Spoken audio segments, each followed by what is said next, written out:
بالله من الشيطان الرجيم الذي جاء بالصدق وصدق به أولئك هم المتقون وكما قال الله تبارك وتعالى صدق الله وصدق رسوله النبي الكريم.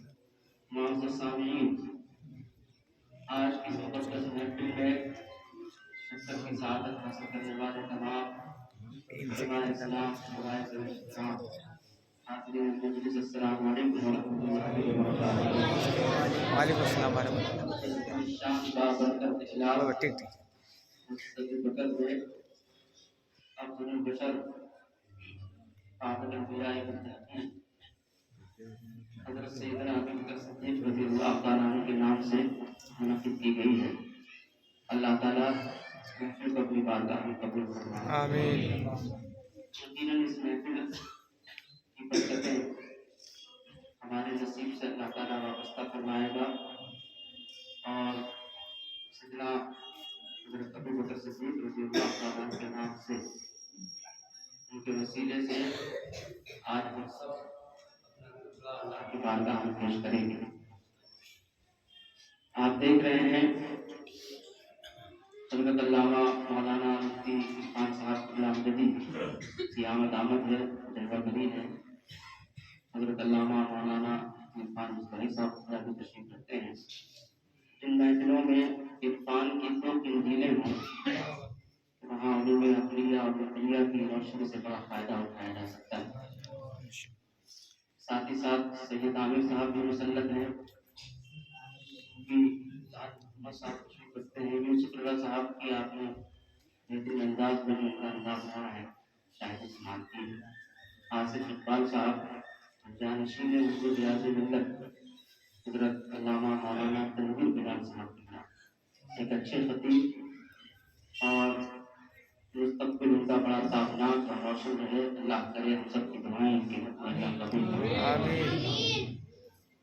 آج کی اس چھوٹے سے خطاب میں حضور سرکار سیدنا ابو بکر صدیق رضی اللہ تعالیٰ عنہ کے متعلق آپ لوگوں سے کچھ گفتگو کرنے کا شرف حاصل کر رہا ہوں، لیکن اس سے پہلے آئیے ہم سب مل جائیں اجتماعی طور پر، سب کچھ مل کر حضور صلی اللہ علیہ وسلم کی بارگاہ میں درود شریف کا ہدیہ پیش کر لیں۔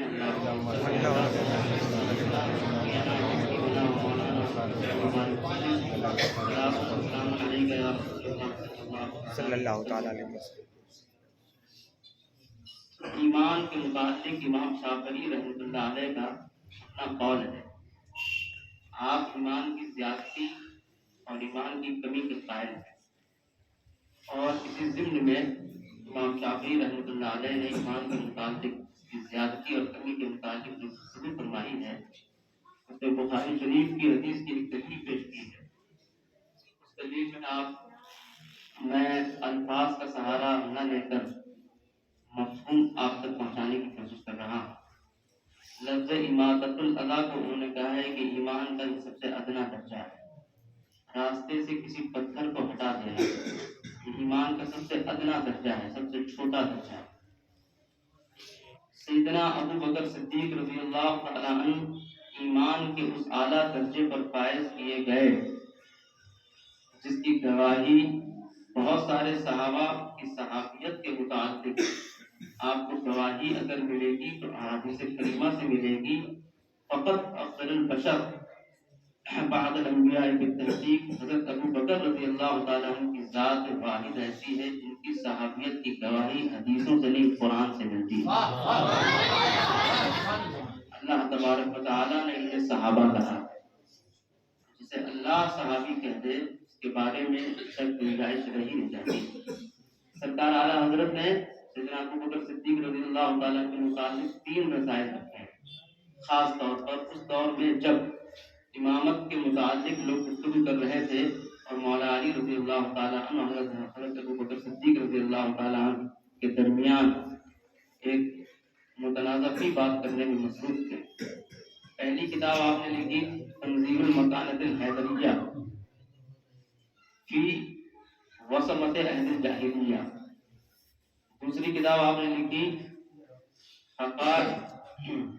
غایۃ التحقیق فی امامت علی و صدیق، تیسری کتاب سرکار اعلیٰ حضرت نے رسالہ اور لکھا اور اس رسالے میں سرکار اعلیٰ حضرت نے سیدنا حضرت ابو بکر صدیق رضی اللہ تعالیٰ عنہ کے متعلق وہ تمام احادیث کریمہ جمع کی جو بہت نادر تھی، بڑی مشکل سے ان کتابوں کو حاصل کیا جا سکتا تھا، اور اس تعلق سے خود اعلیٰ حضرت نے بھی اپنے مقدمے میں اقرار کیا ہے کہ یہ اللہ کا بہت بڑا کرم مجھ پر اور رسول اللہ کے عشق کا صدقہ، غلامی کی برکتیں کہ وہ احادیث کریمہ جو سینکڑوں اور ہزاروں لوگوں کے درمیان بھی اگر تلاشی جائیں نہیں مل پائیں گی، وہ کتابیں اتنی نادر ہیں، اللہ نے فقیر کے قلب میں وہ احادیث کریمہ ڈال دی ہیں۔ سیدنا صدیق اکبر رضی اللہ تعالیٰ عنہ کی شان سرکار اعلیٰ حضرت نے تو بہت کچھ لکھا، زیادہ تر سرکار اعلیٰ حضرت نے مولا علی رضی اللہ تعالیٰ عنہ سے روایت کردہ احادیث کریمہ شان صدیق اکبر رضی اللہ تعالیٰ عنہ کو آشکارا کرتی ہیں اور آپ نے تحریر فرمایا ہے۔ اعلیٰ حضرت نے جتنی بھی کتابیں لکھی ہیں آپ پڑھ لیجئے گا ان کے بارے میں۔ کسی کتاب کو لکھنے سے پہلے اعلیٰ حضرت نے ٹیبل پر کوئی اور کتاب نہیں رکھی، کبھی نقل نہیں کیا ہے۔ یہ اعلیٰ حضرت کو اللہ تبارک و تعالیٰ نے عطا کیا تھا، یہ عطا کردہ نعمت تھی اعلیٰ حضرت کو جو اللہ نے کیا تھا۔ وہ جتنی کتابیں لکھتے تھے وہ کتاب ہوتی تھی جس پر وہ لکھ رہے ہوتے تھے، ہاتھ میں قلم ہوتا تھا، اس کے علاوہ اور کچھ نہیں ہوا کرتا۔ اللہ تعالیٰ ہمیں مسلک اعلیٰ حضرت پر قائم اور دائم رکھے۔ حضرت ابو بکر صدیق رضی اللہ عنہ کے متعلق تاریخ کے جتنے صفحات آپ پڑھیں گے آپ منفرد نظر آئیں گے۔ اسلام جو کچھ بھی آج جس بھی شکل میں آپ کو نظر آ رہا ہے، صدیق اکبر کا قیامت تک آنے والے جتنے مسلمان ہیں سب پر احسان ہے۔ حضرت ابو بکر صدیق رضی اللہ تعالیٰ عنہ نے وہ کارنامے نمایاں انجام دیے ہیں، ناقابل فراموش نقوش چھوڑے ہیں جنہیں ہم دنیا میں بھلا نہ پائیں گے۔ سب سے بڑا جانتے ہیں آپ کا کارنامہ کیا رہا؟ حضرت ابو بکر صدیق رضی اللہ تعالیٰ عنہ دور جاہلیت میں حضور صلی اللہ تعالیٰ علیہ وسلم کی عمر میں، آپ کی عمر میں تقریباً 2 سال کا فرق بتایا جاتا ہے، آپ ایک جیسے معلوم ہوتے تھے۔ حضرت ابو بکر صدیق رضی اللہ تعالیٰ عنہ اس دور میں جب اسلام کا بھی اعلان نہیں ہوا تھا، حضور صلی اللہ علیہ وسلم کے پاس زیادہ وقت دیتے تھے، حضور ان کے پاس زیادہ وقت دیتے تھے۔ دونوں کے مزاج میں بہت حد تک یگانگت تھی اور دونوں کا مزاج ملتا جلتا تھا۔ حضور صلی اللہ علیہ وسلم کو پہلی بار جب حکم ہوا اللہ کی طرف سے، مصطفیٰ جائیے دنیا کو بتائیے خدا ایک ہے، اللہ ایک ہے، بت پرستی غلط ہے، پتھروں کی پرستش باطل ہے، یہ سب جھوٹ ہے، میں تمہیں کھلاتا ہوں، دنیا کو میں نے پیدا کیا ہے، دنیا کو پلاتا میں ہوں، خلاق کائنات میں ہوں، رحمان میں ہوں، رحیم میں ہوں، خالق میں ہوں، یہ سب کچھ میں نے پیدا کیا ہے، جا کر دنیا میں اعلان کیجئے۔ حضور صلی اللہ علیہ وسلم جلوہ گر ہوئے اور آپ نے اعلان فرمایا، یا معشر القریش اجتمعوا، قریش والوں جمع ہو جاؤ۔ کیا بات ہے، محمد صلی اللہ علیہ وسلم آج بلا رہے ہیں، سب نے آپس میں بات کی، چلو چل کر دیکھتے ہیں، امین ہیں تو اچھی بات کرنے کے لیے بلا رہے ہوں گے، بتانے کے لیے بلا رہے ہوں گے۔ یہ سب جمع ہو گئے حضور صلی اللہ علیہ وسلم کی بارگاہ میں۔ آپ بتائیے آپ کیا فرما رہے ہیں؟ نبی کریم صلی اللہ علیہ وسلم نے ارشاد فرمایا، میں تم سے کہتا ہوں جو تم کر رہے ہو وہ غلط ہے۔ میں پھر سے آپ سے بتا رہا ہوں، الفاظ کا سہارا لیے بغیر میں مفہوم آپ تک پہنچانے کی کوشش کر رہا ہوں۔ رسول اللہ صلی اللہ علیہ وسلم نے ارشاد فرمایا، میں تم سے کہتا ہوں جو تم کر رہے ہو غلط کر رہے ہو، جو میں کہہ رہا ہوں صحیح کہہ رہا ہوں، میں اللہ کا فرستادہ ہوں، اللہ کا رسول ہوں، اللہ نے مجھے بھیجا ہے سچائی تم تک پہنچانے کے لیے، حقانیت کا درس تمہیں دینے کے لیے۔ پتھروں کی پرستش باطل ہے، تمہارا تصور باطل ہے، تمہارا عقیدہ باطل ہے، جینے کا طریقہ باطل ہے، تمہارا مذہب باطل ہے، خود ساختہ جو تم نے خدا بنائے ہیں وہ سب باطل ہیں۔ میں سچا ہوں، لیکن جانتے ہیں انسان دو ہی طرح سے کسی چیز کو مان سکتا ہے، یا تو اس کے سامنے دلیل رکھ دی جائے دعویٰ کرنے کے بعد تب وہ دعوے کو سچ مان لے گا، یا تو اس کے سامنے اس کو دکھا دیا جائے جس بات کا آپ دعویٰ کر رہے ہیں تب اس کو مان لے گا۔ لیکن یہاں پر ان لوگوں کو کچھ بھی نظر نہیں آ رہا تھا جن کے سامنے رسول پاک صلی اللہ علیہ وسلم ارشاد فرما رہے تھے، خدا ایک ہے، خدا کو مانو. تو جانتے ہیں ان لوگوں نے کیا جواب دیا؟ ہم عقل والے لوگ ہیں، ہم اتنی جلدی آپ کو مان لیں گے؟ کئی سو سال سے ہم ان پتھروں کی پرستش کر رہے ہیں جنہیں ہم دیکھتے ہیں. جو چیز ہمیں نہیں دکھتی ہم انہیں ماننے کے لیے تیار نہیں ہوتے. آپ کا دعویٰ جو آپ کر رہے ہیں، آپ نے کیا خدا کو دیکھا ہے جس خدا کے دعویٰ آپ کر رہے ہیں؟ ہم جب تک خدا کو نہیں دیکھیں گے نہیں مانیں گے. اگر آپ اپنے خدا کو منوانا چاہتے ہیں تو پہلے خدا کو دکھائیے. دعویٰ کیا ہے تو دلیل دیجیے.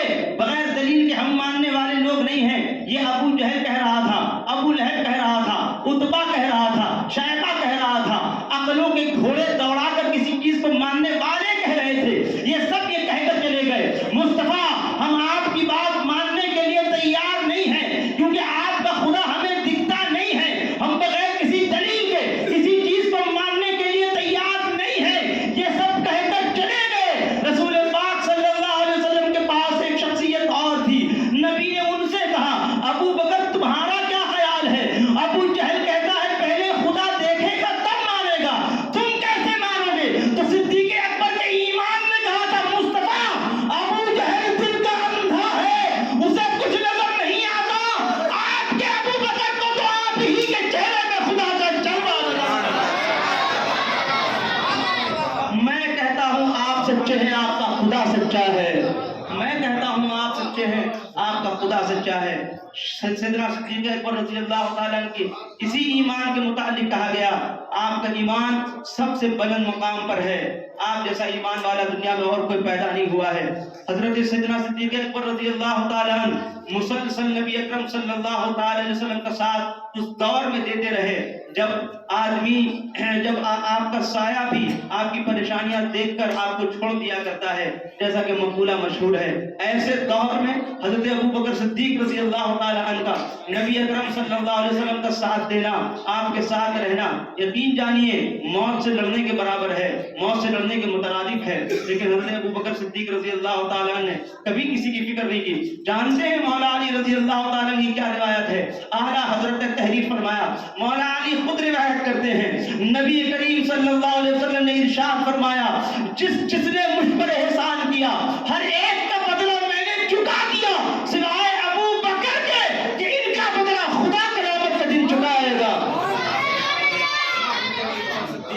رضی اللہ تعالیٰ عنہ کتنی افضلیت اللہ کے رسول صلی اللہ علیہ وسلم نے آپ کو عطا کی ہے. آج کے دور میں اسی بات پر آج بحث چل رہی ہے.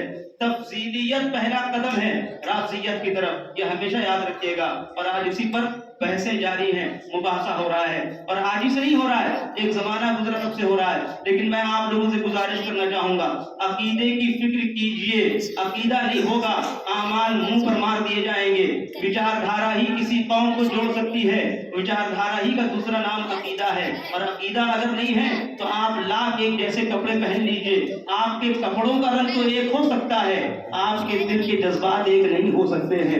دل کے جذبات اگر ایک کرنے ہیں تب جا کر قومیں متحد ہوتی ہیں. اور اتحاد اور قوموں کا عقیدت میں ایک جیسا ہونا یہ اسی وقت ہوگا جب آپ آئیں گے وہاں جہاں سے آپ کو تعلیم دی گئی ہے ایمان کی، وحدانیت کی، حقانیت کی، مسلک کی. وہ نبی اکرم صلی اللہ تعالی علیہ وسلم کی بارگاہ ہے. حضرت ابو بکر صدیق رضی اللہ تعالیٰ عنہ کسی بھی جہت میں آپ ان کی شخصیت کو اٹھا کر دیکھ لیجئے آپ کو وہ مکمل نظر آئے. صدیق اکبر رضی اللہ تعالیٰ عنہ یہ اسلامی دور ہے. اسلامی دور میں رسول پاک صلی اللہ تعالی وسلم لوگوں کے پتھر کھائے، خون بہایا، بڑی پریشانیوں کا سامنا کیا. نبی اکرم صلی اللہ تعالی وسلم نے اس دور میں حضرت ابو بکر صدیق رضی اللہ تعالی عنہ نے، یہ تو حضرت عثمان غنی ہے، کیسے ایمان لائے جانتے ہیں آپ؟ وسیلہ بنے حضرت ابو بکر صدیق ایمان لائے. یہی جا کر مشورہ دیتے تھے رسول اللہ، یا رسول اللہ فلاں آدمی زیادہ بہتر ہوگا. ابھی کوئی تنظیم آپ قائم کر لیں، کوئی مدرسہ چلائیں یا مسجد چلائیں، محلے میں جو بہت مضبوط لوگ ہیں، جو ذمہ دار لوگ ہیں، جو اچھے لوگ ہیں، تو ہمدرد آدمی وہ ہوگا، ان لوگوں کو جوڑنے کی کوشش کرے گا. حضرت ابو بکر صدیق رضی اللہ تعالیٰ عنہ سمجھاتے تھے حضور کو، یا رسول اللہ عثمان کے پاس پیسہ بہت ہے، عثمان نیک فطرت ہے، نیک دل ہیں، آپ ان کے پاس چلیں، ہم لے کر چلیں گے. بنو امیہ سے تعلق رکھتے ہیں حضرت عثمان غنی رضی اللہ تعالیٰ، بنو امیہ سے تعلق رکھتے ہیں لوگ. بنو امیہ کے لوگوں کا اتنا رعب اور دبدبہ عہد جاہلیت میں رہا کہ ان لوگوں سے نہیں بات کرنا بڑا مشکل ترین مسئلہ ہوا کرتا تھا. بہت ظالم قسم کے لوگ تھے. حضرت عثمان غنی رضی اللہ تعالیٰ عنہ کی شان کا عالم یہ تھا کہ آپ واحد ایسی شخصیت ہیں جس کو رسول پاک صلی اللہ علیہ وسلم نے ارشاد فرمایا میرے عثمان سے فرشتے بھی حیا کرتے ہیں. اتنے باحیا حضرت ابوبکر مشورہ دیتے تھے حضور ان کے پاس چلیے، اگر عثمان ایمان لے آئے تو مضبوط ہو جائیں گے ہم. رسول اللہ کو لے کے گئے، عثمان غنی ایمان لائے. حضرت عبد الرحمن بن عوف رضی اللہ تعالیٰ عنہ، یہ جلیل القدر صحابہ کی بات میں کر رہا ہوں، یہ وہ صحابہ ہیں جنہوں نے طوفان کے رخ پلٹے ہیں، بدلے ہیں. عبد الرحمن بن عوف جیسے ان کے پاس لے گئے حضرت ابوبکر صدیق، انہیں لے جائے حضور ان کے سامنے اسلام پیش کیجئے، کلمہ اگر انہوں نے پڑھ لیا تو ہم اور مضبوط ہو جائیں گے. حضرت سعد بن ابی وقاص رضی اللہ تعالیٰ عنہ، جانتے ہیں کون ہے سعد بن ابی وقاص؟ جنگ قادسیہ کے ہیرو سعد بن ابی وقاص رضی اللہ تعالیٰ عنہ سب سے عظیم صحابی ہیں، عشرۂ مبشرہ میں ہیں. ان کے پاس بھی حضرت ابوبکر لے گئے رسول پاک صلی اللہ علیہ وسلم کو، حضور ان کے سامنے اسلام پیش کیجئے، اگر یہ ایمان لے آئے تو ہم اور مضبوط ہو جائیں گے.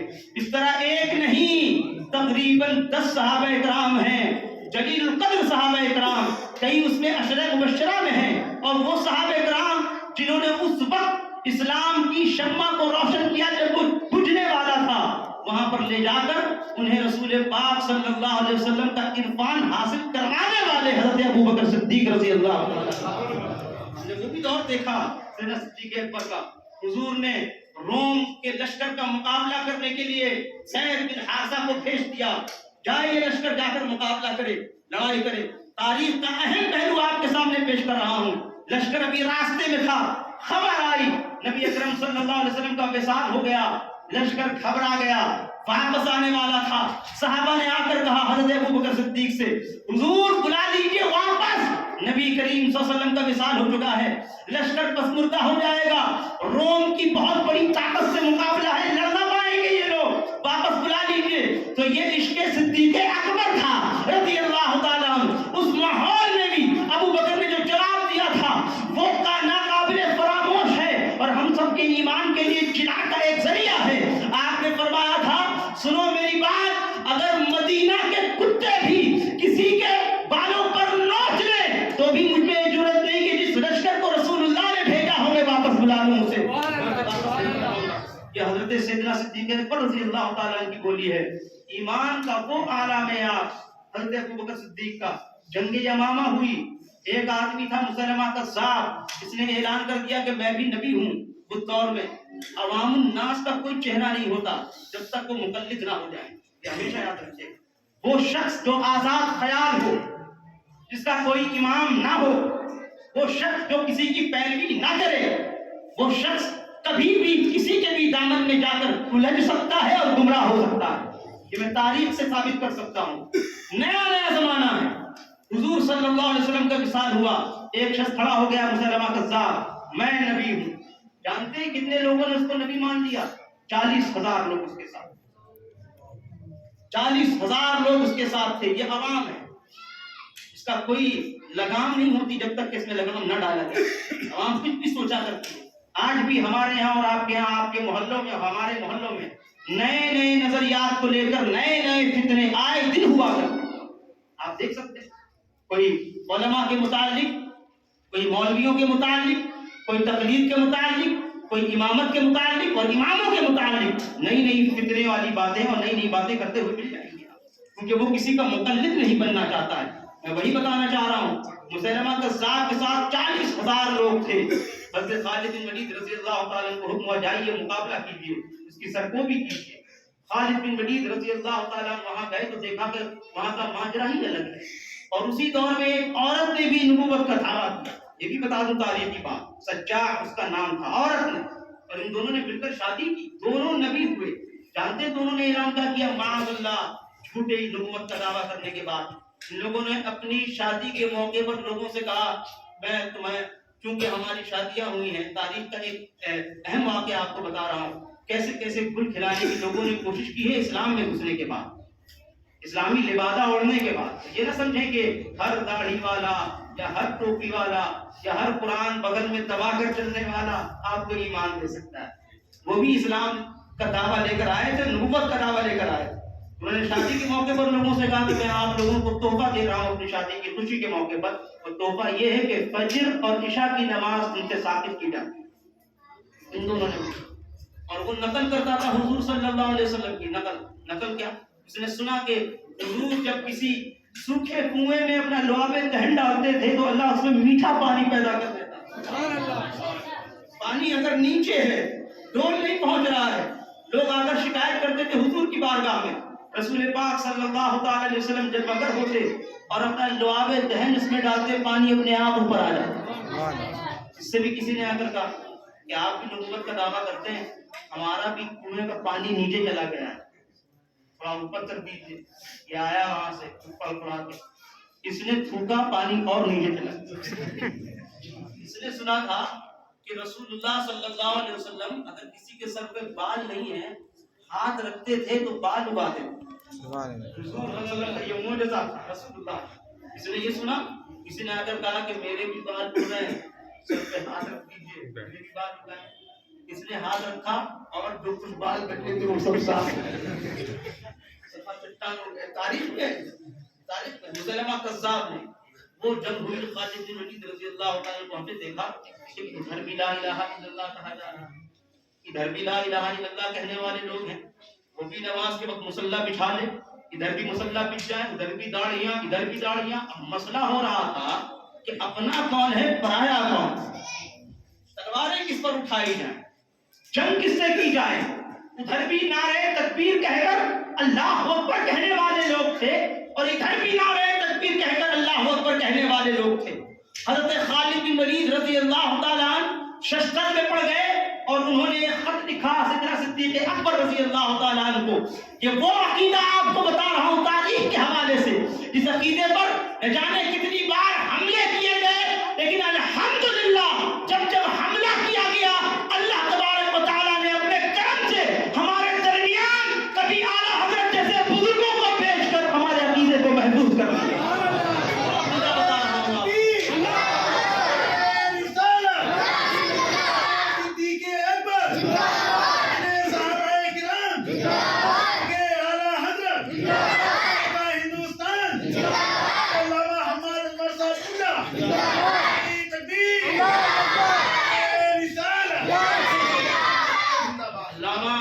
ریاض ملت صاحب کا مشن سمجھنے کی کوشش کیجیے. پوری زندگی عقیدے پر بولتے رہے, پوری زندگی لوگوں کو عقیدے کی اہمیت کے بارے میں سمجھاتے رہے, پوری زندگی عقیدہ کیا ہے یہ کہتے رہے. اور ہمارے اور آپ کے یہاں سب سے اگر کوئی چیز کمزور سی ہو گئی ہے تو وہ عقیدہ. خالد بن ولید نے خط لکھا کہ حضور یہاں تو مسئلہ یہ ہے کہ وہ بھی لا الہ الا اللہ کہہ رہے ہیں, ہم بھی لا الہ الا اللہ کہہ رہے ہیں, وہ بھی نعرے لگا رہے ہیں, ہم بھی نعرے لگا رہے ہیں. ٹوپیاں ان کے سروں پر بھی ہیں, ٹوپیاں ہمارے سروں پر بھی ہیں, امامہ وہ بھی پہنتے ہیں, امامہ ہم بھی پہن رہے ہیں.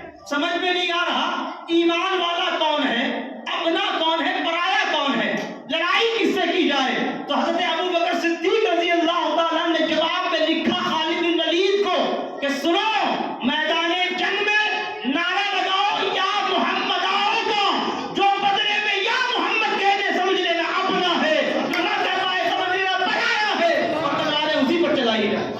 حضرت ابو بکر صدیق رضی اللہ تعالیٰ کا عقیدہ ہے لفظ یا محمد کہنا, اللہ کے رسول کو پکارنا. ابن کثیر اٹھا لیجیے آپ. حضرت ابو بکر صدیق رضی اللہ تعالیٰ سے بنو غطفان کے لوگوں نے چیلنج کر دیا کہ ہم صرف نماز پڑھ سکتے ہیں, زکات نہیں دے پائیں گے آپ. زکات میں تو پیسہ خرچ ہوتا ہے, بڑی محنت سے کماتے ہیں. یہ اس دور کے گاؤں کے جو قبیلے کے عقل مند لوگ تھے, انہوں نے پلان کیا.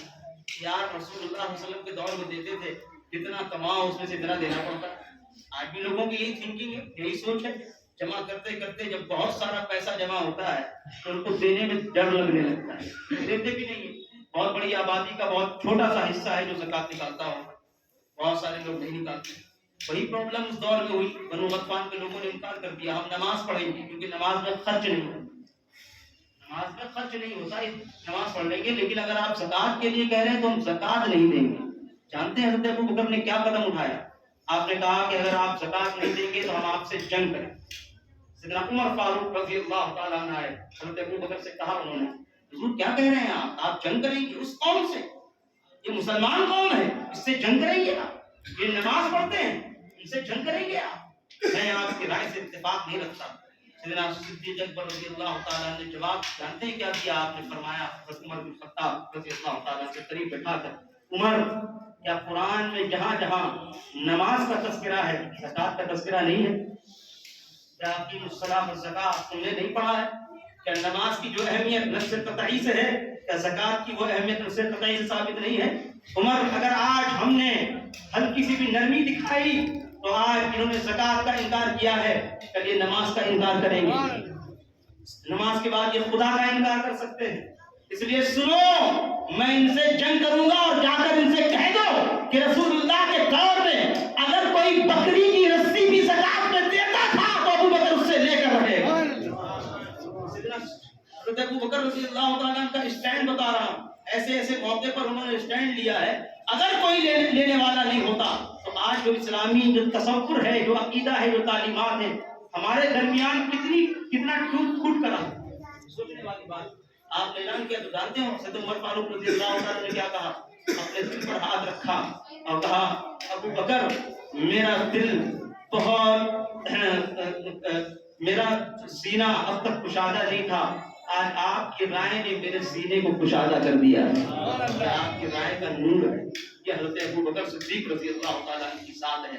مولا علی سے بڑی محبت تھی حضرت ابو بکر صدیق کو. آخری روایت آپ کے سامنے پیش کر رہا ہوں. حضرت مولا علی رضی اللہ تعالیٰ عنہ حضرت ابو بکر سے اور حضرت ابو بکر حضرت مولا علی سے بڑی محبت کرتے تھے. اس میں ایک رسالے کا جو میں نے نام لیا ہے فی عہد بصمت فی عہد جاہلیہ کا, اس میں اعلیٰ حضرت نے تحقیق کے ساتھ تحریر فرمایا ہے.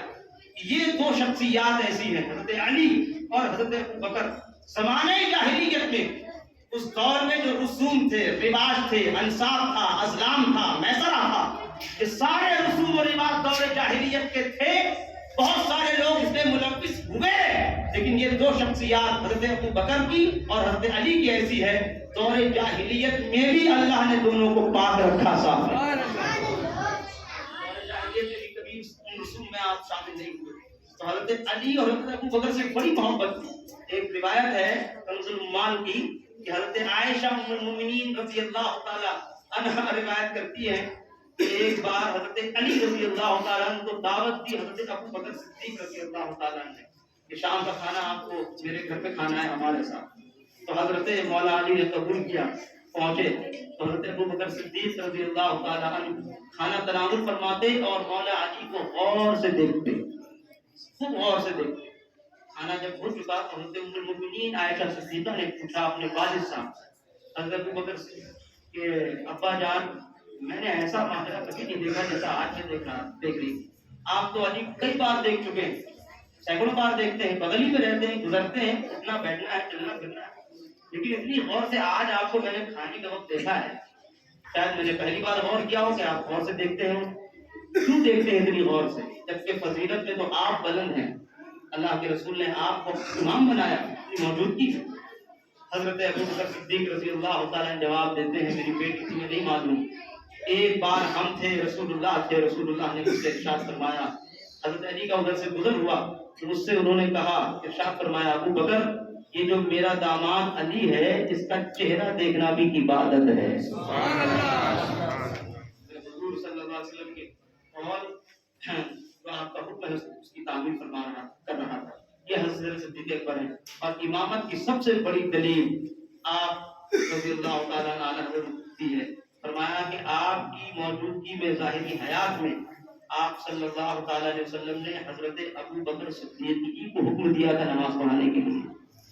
آپ نے نماز پڑھائی اور بار بار حضرت ام المؤمنین کہتی رہی کہ وہ رقیق القلب ہیں, ان کو نہ بنائے. حضرت ابو بکر صدیق کے بارے میں اتنے رقیق القلب تھے حضرت ابو بکر صدیق, تنکا اٹھا کر ایسے دیکھ کر کہتے تھے تنکے سے, کاش کہ میں تنکا ہوں. اتنے رقیق القلب, دنیا اور دنیا پرستی سے اتنی دور رہنے والی شخصیت, تنکا اٹھا کر کہتے تھے کہ کاش کہ میں تنکا ہوتا, کیونکہ تنکا ہوتا تو قیامت کے دن میں حساب دینے سے بچ جاتا ہوں۔ صدیق اکبر رضی اللہ تعالیٰ عنہ کی ذات ہے۔ ہم کہاں ہیں؟